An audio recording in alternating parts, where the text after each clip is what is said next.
Sorry for the interruption, but I will tell you the strategy कि हमारे ना subject पे कमांड आ जाए और जो चीज़ें मिक्सअप हो रही हैं वो चीज़ें ना हो। ठीक है, तो मैं सबसे पहले आपको एक इंडेक्स के बारे में बताऊंगी जो आपको बनाना पड़ेगा if you want to make a command on the subject. तो आपको मैं सबसे पहले इंडेक्स के बारे में बताऊंगी, बट एक चीज़ मैं आपको और बता दूं कि मैं ये कह रही थी कि आपको एमसीक्यू के बारे में मैंने बता दिया है कि आपको जो भी फिल इन द ब्लैंक्स या बैक क्वेश्चंस हैं इसके बारे में यहाँ से आ सकता है। साथ ही साथ जो द मेन थिंग जहाँ पे हमें फोकस, ये चीज़ तो आप करोगे ही क्योंकि क्वेश्चन दे रखा है, बट जिस चीज़ का क्वेश्चन नहीं है वहाँ पे कैसे फोकस करना है कि जो हमारा चैप्टर है, ठीक है, जो हमारा चैप्टर है उसमें जो कंटेंट है, उसमें जो टॉपिक्स है, उसमें जो पॉइंट्स है, हमको वो चीज़ भी लर्न करने हैं, हमको वो चीज़ भी मार्क करनी है। ठीक है, तो यहाँ पे मैंने एक चैप्टर है वैल्यू एडिशन, उसको मार्क करके दे रखा है जहाँ से आपको एक आइडिया लगेगा कि मैं किस चीज़ की बात कर रही हूँ, कि मैं इस चीज़ की बात कर रही हूँ कि आपका जो कंटेंट है ना चैप्टर का, वो आपको मार्क करना है बेस्ड ऑन योर जजमेंट। आपको अपने जजमेंट को लेकर मार्क करना है कि ये क्वेश्चन आ सकता है, ये एक्सपेक्टेड एमसीक्यू है, ये एक्सपेक्टेड डिस्क्रिप्टिव है। ठीक है, तो ये सब चीज़ें आ सकती है। ठीक है, इससे सबसे पहले इम्पॉर्टेंस ऑफ इनोवेशन। तो इम्पॉर्टेंस ऑफ इनोवेशन में जैसे कि मैंने जो ये रेड से हाईलाइट कर रखा है डिस्क्रिप्टिव पार्ट, कि यहाँ ये क्वेश्चन आ सकता है। देखो, जहाँ पे इसी टॉपिक में 6 से 7 पॉइंट्स है, 9 से 10 पॉइंट है, पॉइंट के फॉर्म में उस क्वेश्चन के आने के चांसेस ज़्यादा होते हैं। ठीक है, तो जैसे मैंने बोला इम्पॉर्टेंस ऑफ इनोवेशन, तो इम्पॉर्टेंस ऑफ इनोवेशन में मैंने जो रेड से हाईलाइट किया है, देखो एक चीज़ समझो, आपको सिर्फ और सिर्फ हेडिंग याद करके जानी है। आप जो उसका अंदर का पार्ट है वो आप खुद लिखना, उसको खुद एनालाइज करके लिखना। आपको इतना याद नहीं होगा। 426 पेजेस की बुक है, पूरा मटेरियल है। थ्योरी का जो वेटेज ज़्यादा 80%, 80 मार्क्स की थ्योरी हो सकती है, 20 मार्क्स का प्रैक्टिकल। ठीक है, तो द थिंग इज़ कि आप जो हेडिंग के बाद जो बीच का उसका वो है कंटेंट है, जो उसमें डेटा है, वो आप याद नहीं कर सकते, आप सिर्फ उसे समझ सकते हो। आप फर्स्ट टाइम रीडिंग उसकी ले सकते हो क्योंकि आप अभी पढ़ रहे हो, 5 से 6 महीने बचे हैं। इस सब्जेक्ट को रोज़ पढ़ना पड़ेगा तभी इस पर कमांड बन पाएगी, नहीं तो ये फिर सब मिक्सअप होगा लास्ट में कि कौन सी चीज़ क्या है, क्या किसका आंसर है, कुछ नहीं पता लगेगा। तो ये चीज़ें ना हो, इसलिए चीज़ें ना हो तो मेक श्योर आप जो हेडिंग है एटलीस्ट वो बिल्कुल सही लिखिए। तो हेडिंग पर ज़्यादा फोकस करना। ठीक है, मैं इंडेक्स के बारे में अभी बताऊंगी। दूसरी चीज़ जो मैंने ग्रीन से हाईलाइट कर रखी है वो है expected MCQ based on my judgement. ये मेरी जजमेंट पे कि हाँ यहाँ से एमसीक्यू बन सकता है। ठीक है,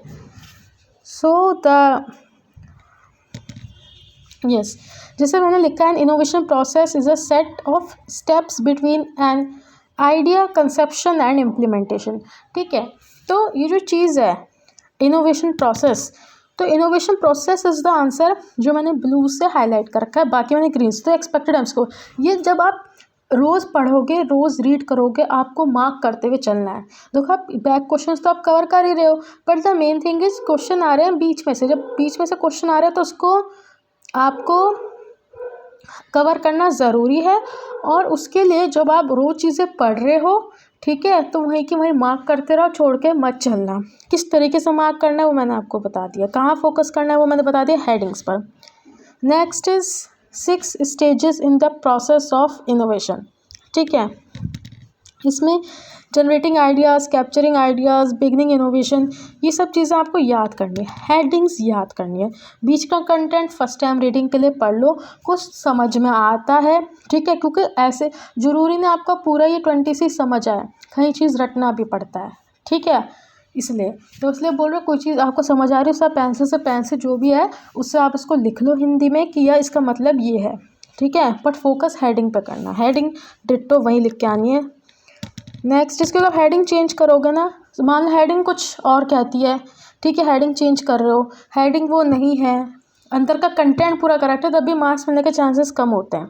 next is 5 stages of successful innovation. एक चीज़ और बता दूँ, कि आप जो अंदर का कंटेंट सेम है, तो आप ये, अगर आपका कंटेंट सेम है तो make sure if you are very sure कि मेरा अंदर का कंटेंट सेम है, तो आप उसको अंडरलाइन कर दो कि अंडरलाइन कर दिया मैंने, ठीक है। बट एग्जाम में इतना भी टाइम नहीं होगा कि आप उसे अंडरलाइन कर दो, तो क्वेश्चन भी ना छूटे, तो अंडरलाइन करने के चक्कर में ही मत लगना। Now is 5 stages of successful innovation. यहाँ मैंने फिर से हेडिंग ही मार्क की है क्योंकि काम यही आने वाले, तो आपको इस तरीके से ये मार्क करके चलना है। Next is types of business innovation. ये एमसीक्यू में आ सकता है कि organisation for economic cooperation and development called 4 types of innovation, these are. तो 4 टाइप्स हैं, ठीक है। ये 4 टाइप्स आपको दे दी जाएंगी, ठीक है। और आपको क्या होगा कि इसमें कोई ऑप्शन होगा ऑल ऑफ द अबव का, तो वो ऑल ऑफ द अबव टिक करना। तो इस तरीके से क्वेश्चन ये बन के आ रहे हैं, ठीक है। और मैं एक चीज़ देखिए, अगर कहीं भी नाम हो, वैसे मैं आपको इसमें दिखा दूंगी, कहीं भी नाम है किसी चीज़ के, किसने ये इन्वेंट किया या ये डेफिनेशन दी है, तो वो भी इम्पॉर्टेंट है। तो यहाँ से एमसीक्यू आ रहे हैं, तो जो मैंने ग्रीन हाईलाइट कर रखा है ये एमसीक्यू आ सकता है। The next is types of business innovation, ये हेडिंग है, ठीक है। Next is design thinking. जैसे कि मैंने यहाँ मार्क किया, जैसे यहाँ पे मैंने सबसे पहले ये 5 stages, prototype, emphasise, define the problem, ideate, prototype, ये सब मैंने मार्क किया। टिम ब्राउन का नाम मैंने मार्क किया, डेविड कैली का नाम मैंने मार्क किया है। तो ये सब चीज़ें देखो एमसीक्यू में आ सकती हैं। तो मेरे को डेफिनेशन दे दी जाएगी। ऑप्शन नंबर 1 होगा डेविड कैली, ऑप्शन नंबर 2 होगा टिम ब्राउन, ऑप्शन नंबर 3 होगा कुछ, ऑप्शन 4 कुछ, एंड यू स्टिल कन्फ्यूज के वो क्या है, क्योंकि बीच का कंटेंट ही नहीं पढ़ के गए, सिर्फ बैक क्वेश्चन करके गए, ठीक है। वो काम मत करना। नेक्स्ट इज, देखो अब एक चीज़ नोटिस कर रहे होगे, वही चीज़ पर फोकस करना जहाँ पॉइंट्स टाइप में है, वो क्वेश्चन के आने के ज़्यादा चांसेस है। सब्जेक्ट थोड़ा बड़ा है, सब्जेक्ट इसलिए बड़ा है क्योंकि थ्योरी कंटेंट काफ़ी ज़्यादा है, ठीक है। The 5 primary steps that an entrepreneur must remember are this. तो ये हो सकता है 7 मार्क्स क्वेश्चन में आ जाए और आप पूरे फाइल लिखो आपको 7 ही मिल जाए, कोई वो नहीं है, कोई हार्म नहीं है इसमें, ठीक है। इसके बाद है ये कार्ल ग्रेन का नाम है, ठीक है। इसके बाद है Y do entrepreneurs need design thinking. 3 points इसमें है, 2 मार्क्स का एक वो कर सकते हैं। तो इसमें आप देखो, इसमें आप थोड़ा अंदर का जो कंटेंट है, लाइक फ्रेमिंग और लॉन्ग टर्म स्ट्रैटेजी, इसका अंदर का थोड़ा सा आप पढ़ लेना, एक एक पॉइंट याद कर लेंगे। जैसे problem such as poverty eradication system, जो आपको याद रहता है, और जितनी आपकी कैपेबिलिटी हो ना उतना देख लो अंदर का कंटेंट, ठीक है। पर हेडिंग अच्छे से याद करना। Next is process of design thinking. जैसे इसमें 5 पॉइंट्स हैं, तो पॉइंट की फॉर्म में क्वेश्चन आ सकता है, इसकी हेडिंग वही लिखना जो है अंदर का, अपना देख लो, पेंसिल से मार्क कर लो या जो भी समझ में आता है वो लिख लो, ताकि एग्जाम टाइम पर जब आप इस पेज को पलट रहे हो तो लिख के इसके अंदर आप हिंदी में भी लिख लोगे ना कि इसका मतलब ये है कि ये कहना चाह रहे, तो आप वो इंग्लिश में कर लोगे, ठीक है। इतने भी हम वो नहीं है कि कुछ भी ना कर पाएँ, तो वो चीज़ आप कर लोगे, बट मेक श्योर हेडिंग पे ध्यान दो। Next is how can early age startups implement design thinking, ठीक है। Next is lean startup, MCQ में आ सकता है। इसके बाद next is 5 principles of lean startup, ठीक है। नेक्स्ट इज कस्टमर वैलिडेशन, ये एमसीक्यू में जिसने मैं मार्क कर रखा है ग्रीन ब्लू में, ठीक है। Next is process of customer validation. Next is, और डिफरेंस तो आ ही जाता है, पहले भी आप क्वेश्चन उठा गए, तो पहले ट्रेंड था डिफरेंस आने का, अब पता नहीं क्या है, नहीं दे रहे हैं, बट ये की चीज़ कहीं डिफरेंस दिखे तो उसे कर लेना। पहले बहुत ट्रेंड था डिफरेंस आने का, ठीक है, तो अब है तो कर लेना। इसके बाद ये पुश सिस्टम जो है,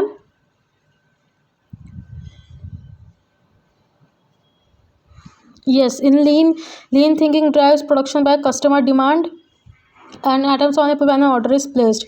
पुल सिस्टम होता है ना, JIT में आपने पढ़ा होगा कि जब ऑर्डर आएगा तभी आपकी प्रोडक्शन होगी, फालतू में बना के नहीं रखेंगे, ठीक है। उससे क्या होता है, आपकी कैपिटल ब्लॉक होती है, आपका स्टोरेज बहुत ज़्यादा जाता है, आपका स्पेस बहुत ज़्यादा जाता है, ठीक है। और वहाँ पे क्या होता है, सामान ख़राब होने की ज़्यादा वो होती है, क्या कहते हैं, प्रॉब्लम होती है, इश्यूज़ आते हैं। तो इसलिए क्या अगर पुल सिस्टम मोड में क्या होता है, पुल में होता है कि जब भी ऑर्डर आएगा तभी बनाएंगे, जब भी ऑर्डर आएगा तभी मटेरियल फैक्ट्री में आएगा, ठीक है। तो ये सब होते हैं पुल सिस्टम, जब ऑर्डर आएगा तभी बनाएंगे, ठीक है, JIT में आप पढ़ोगे, SCM में, ठीक है, तो जब ऑर्डर आएगा तभी बनाएंगे, तभी उस कस्टमर को देंगे, तो ईजी होता है, कोई स्टोरेज की कॉस्ट नहीं लगती, कोई आपकी कैपिटल ब्लॉक नहीं होती। बट द इशूज़ ये है कि उस टाइम पे सप्लायर से जो मटेरियल है, जो रॉ मटेरियल है, वो आ जाना चाहिए। अगर सप्लायर से रॉ मटेरियल लेट हो रहा है तो आप कस्टमर की डिमांड फुलफिल नहीं कर सकते in the time limit given by the customer. तो ये सब है पुल सिस्टम में, ठीक है।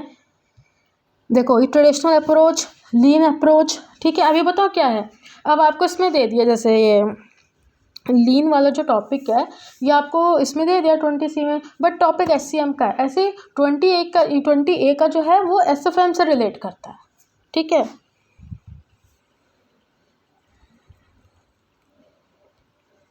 Next is traction. Traction refers to the initial progress of a startup and the momentum it builds as it grows. तो ये सब आपको अपनी जजमेंट पे मार्क करना पड़ेगा, जजमेंट से हाईलाइट करना पड़ेगा। और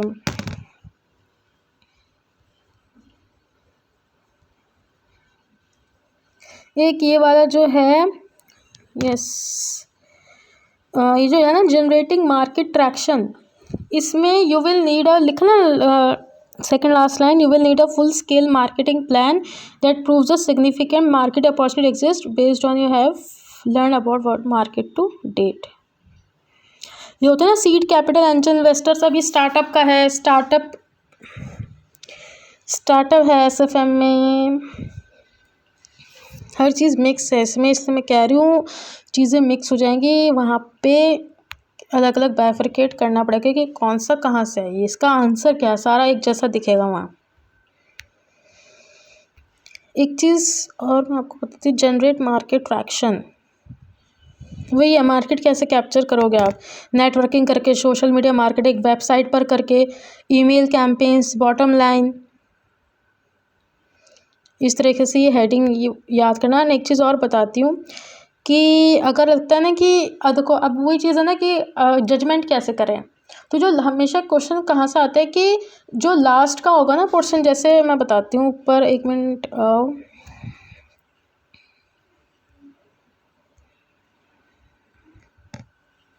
जैसे ये है ना, देखो, जैसे लीन स्टार्टअप है, लीन स्टार्टअप में नीचे आओ, देखो यहाँ पे लिखा 5 प्रिंसिपल्स ऑफ लीन स्टार्टअप, तो ये आ सकता है कि mention the details of 5 principles of lean startup. तो यहाँ से अब देखो, जो ये आपके प्रिंसिपल्स ऑफ 5 प्रिंसिपल स्टार्टअप है, इसकी कहीं हेडिंग तो नहीं दिख रही, बस आपको ये दिख रहा है लीन स्टार्टअप, ब्लू में हेडिंग दिख रही है लीन स्टार्टअप, बट आपको उसकी कहीं सब हेडिंग नहीं दिख रही है। बट मैंने यहाँ से मार्क किया कि ये आ सकता है 5 प्रिंसिपल्स ऑफ लीन स्टार्टअप। तो आपको ढूंढना है कि कहाँ से क्वेश्चन आ सकते हैं, जजमेंट लगाओगे तो ये क्वेश्चन यहाँ से आ गया कि mention the 5 principles of lean startup, पर कहीं ये देखो मेन हेडिंग में कहीं नहीं है, सिर्फ लीन स्टार्टअप की हेडिंग दे रखी है, ठीक है। तो यहाँ से आपको ये मार्क करना है कि 5 प्रिंसिपल्स ये हैं। Next is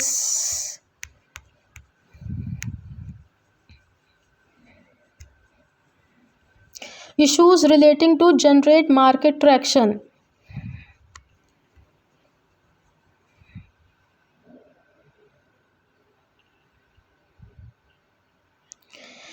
Initial traction, the evenness among the customers about the starter is a necessary.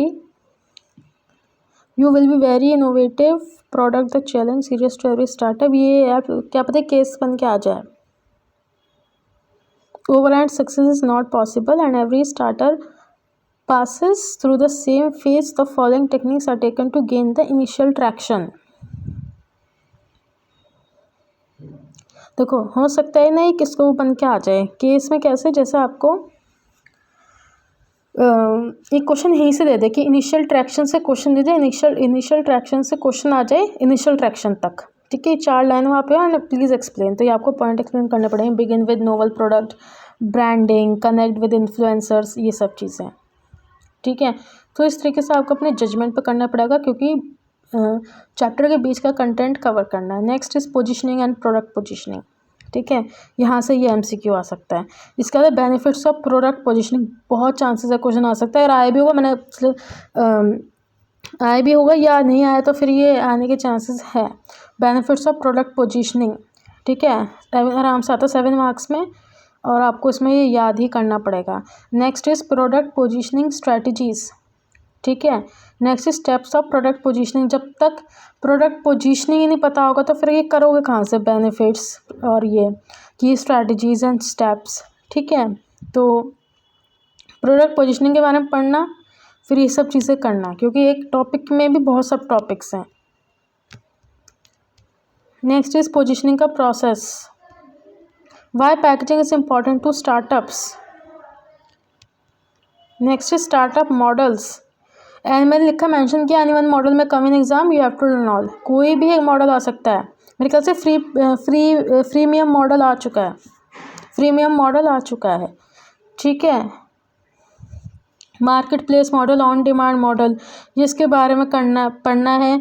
और जैसे देखो ये जो आपका है ना मार्केट प्लेस मॉडल, इसमें एग्जांपल्स भी दिए, एडवांटेजेस भी दिए, तो यहाँ पे ये आ सकता है। और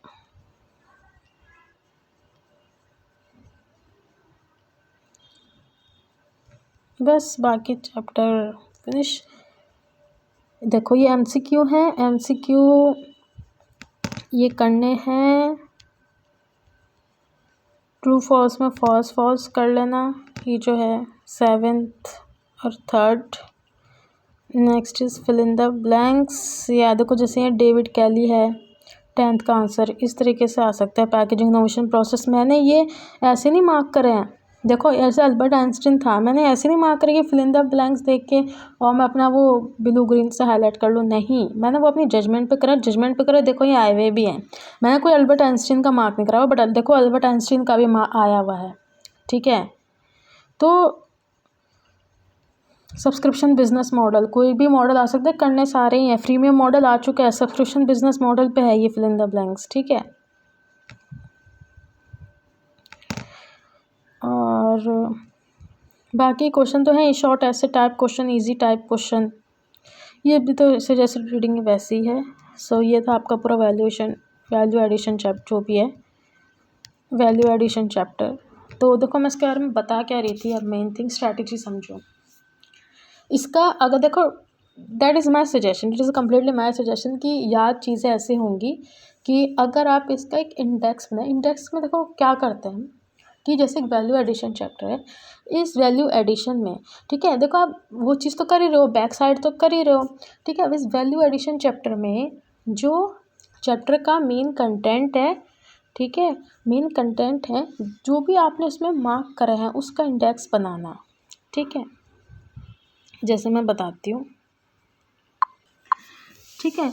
तो इसमें जो भी इंडेक्स कैसे बनाना, जो भी टॉपिक है, जैसे मैं अगर होती तो इंडेक्स कैसे बनाती,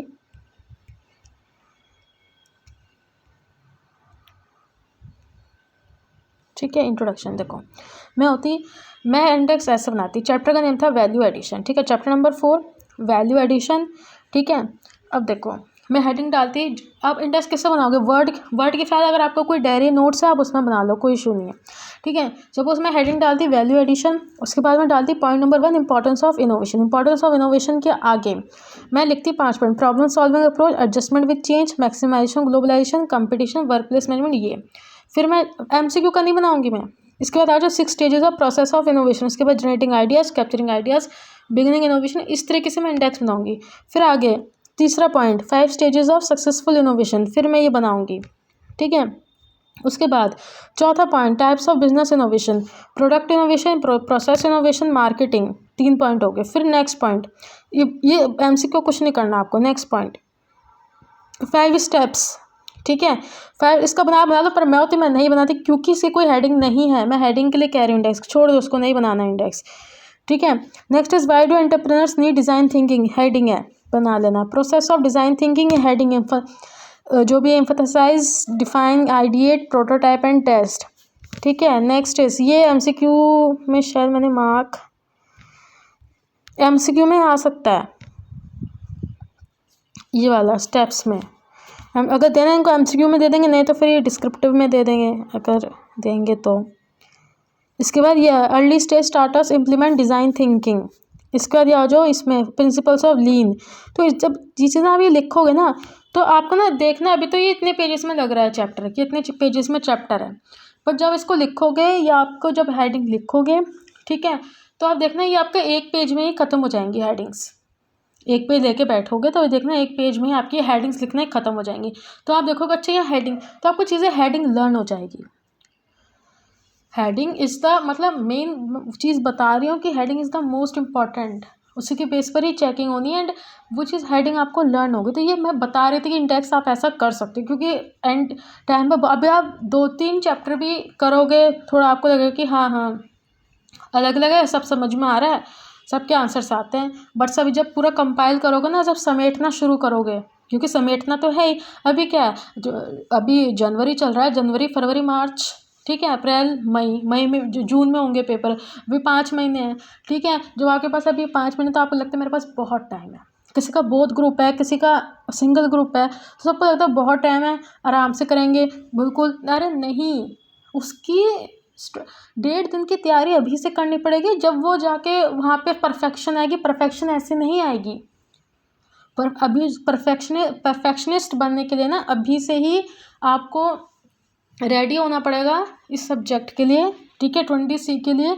and to be a perfectionist, तो आपको क्या करना पड़ेगा कि आपको अभी से जब से आप वो प्लान होगा आपका, मैं कोई प्लानिंग नहीं छेड़ रही हूँ आपके बीच में, जो भी आपका टाइम टेबल चल रहा होगा, तो जब भी आपने 20 से स्टार्ट कर लिया होगा, कोई करेगा स्टार्ट, ठीक है, तो भाई उस 1.5 दिन की तैयारी करो, उस 1.5 दिन में कंप्लीट हो जाए। आप पूरे साल कुछ भी पढ़ो, 6 महीना कुछ भी पढ़ो, अगर आप उसको 1.5 दिन में कवर नहीं कर पाए ना, तो वो बिल्कुल बेकार हो जाएगा, आपको कोई चीज़ रिकॉल नहीं होगी। और ये मत सोच के चलना कि अगर मैंने 1.5 दिन में नहीं करी पर मैंने वो चीज़ बहुत अच्छे से पढ़ी है तो मुझे वो एग्ज़ाम हॉल में रिकॉल हो जाएगी, ऐसा नहीं होता। देखना तो है ही, 1.5 दिन में देखना तो है ही। एंड जिनके बोथ ग्रुप्स हैं उनके पास होते हैं 0.5 डेज़, नहीं होता बिल्कुल भी टाइम, ठीक है। तो हर एक चीज़ हो तो मेक श्योर कि आप उस चीज़ को इतनी बार पढ़ लो कि आप 1.5 दिन में या 0.5 डेज़ में सिर्फ पलटते चले जाओ, बुक सिर्फ पलटते चले जाओ, ठीक है। और क्या होता है ना कि जब हर एक चीज़ माइंड में देखी भी होगी तो वहाँ लिख भी दोगे। सपोज़ किसी आप ऐसा होता है कि कोई चैप्टर ऐसे होते हैं जो नहीं हो पाता है कवर 1.5 डेज़ में, बट क्या होता है ना कि जब एग्ज़ाम हॉल में जाने से पहले, क्लासरूम में जाने से पहले बुक हाथ में होती है, तब भी आपसे थोड़ा बहुत भी देख लोगे ना, तो अगर उसके 4 पॉइंट भी होंगे, 7 पॉइंट भी होंगे, चलो तो कम से कम 2 पॉइंट तो वहाँ लिख लोगे ना। तो हर एक चीज़ कवर करनी, छोड़नी कुछ भी नहीं है, ठीक है। एंड जब कोई हर एक चीज़ कवर करनी है, कोई चीज़ नहीं छोड़नी है, तो कुछ ना कुछ तो एक प्रॉपर उसकी स्ट्रैटेजी बना के चलनी पड़ेगी ना कि मेरी हर चीज़ कवर हो जाए ना। ये सब्जेक्ट ऐसा नहीं है कि आप बस पढ़ रहे हो, थ्योरी है और क्वेश्चन डायरेक्ट आ जाएंगे। अरे क्वेश्चन डायरेक्ट आने पर आंसर्स कन्फ्यूज हो जाओगे, कौन से किसकी हेडिंग है, कौन सा किसका क्या है, कुछ नहीं पता लगने का। तो ये सब चीज़ें ना हो, तो इसलिए मैं कह रही हूँ कि एक इंडेक्स बना के चलो, हो सकता है आपको हेल्प करे, और नहीं हेल्प करता तो छोड़ दो वहीं पर। इट इज़ नॉट मैंडेटरी कि भाई इंडेक्स बोला तो इंडेक्स, ऐसा नहीं है। जो आपको अच्छे से लर्न हो जाए चीज़ें, जो आपको माइंड में रही चीज़ें, वो आप करो, ठीक है। बट करना तो यही है, ठीक है। So this is the strategy for 20C and all the best. Thank you.